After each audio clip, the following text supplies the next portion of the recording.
Ловкость, умение слушать тренера, командный дух. В группе общей физической подготовки с элементами бокса, что работает на базе Сыктывкарского плавательного бассейна, прошло открытое занятие. Заработала группа в декабре прошлого года благодаря столичной федерации бокса. И вот ребята показали, чему научились на занятиях перед родителями, гостями и нашей съемочной группой. Анастасия Тюрнина о юных спортсменах. Равняйся. Смирно. Здравствуйте, ребята. По порядку рассчитайся. В этой группе занимаются дети 6-7 лет. На открытом занятии, конечно, немного волнуются, но показывают все умения. Самое главное, они научились слушать тренера. Группа у нас это ОФП с элементами бокса, 6-10 лет. Бюджетная группа.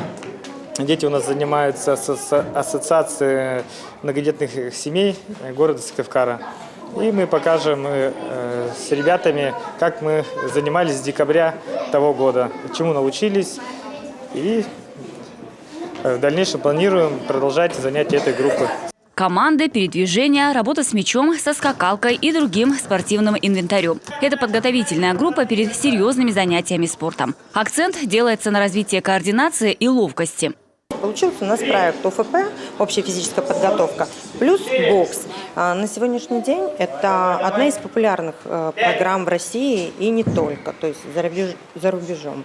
Она еще называется «Умный спорт», то есть бокс является для развития ребенка и развития обоих полушарий головного мозга и двигательной активности, то есть очень полезное направление и, соответственно, динамичное. Мы его используем в игровом формате.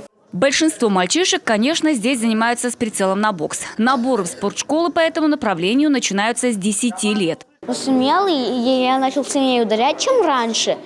И еще у меня реакция стала намного быстрее. Бокс, он нужен всегда по жизни, потому что защищать себя пацан всегда должен уметь.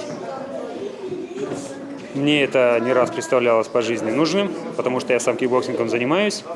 Я хочу, чтобы мой сын тоже боксом понял, как кулаки надо развивать свои. С декабря прошлого года в бюджетной группе занимаются 20 маленьких спортсменов. Заработала она благодаря инициативе Федерации бокса столицы Коми. Было подписано соглашение между Федерацией бокса города Сыктывкара и спортивной школой Олимпийского резерва «Аквалидер». И первый, так скажем, пилотный проект, который запустил Федерация, это открытие спортивных залов по городу Сыктывкара, таких вот небольших, где смогли бы заниматься дети из многодетных семей, то есть до 10 лет. Очень отрадно, что в городе Сыктывкар, в столице республики, все больше федераций включается в работу с различными категориями граждан, дабы вовлечь все больше детей в различные виды спорта. Это мы видим в сфере бокса, это мы видим в сфере самбо. И приятно, что дети с разного, причем очень маленького зачастую возраста, вовлекаются в спорт.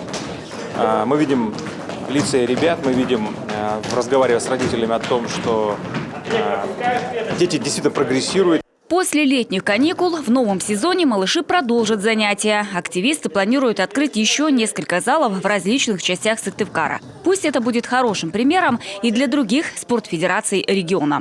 Анастасия Тюрнина, Дмитрий Ведерников, телеканал Юрган.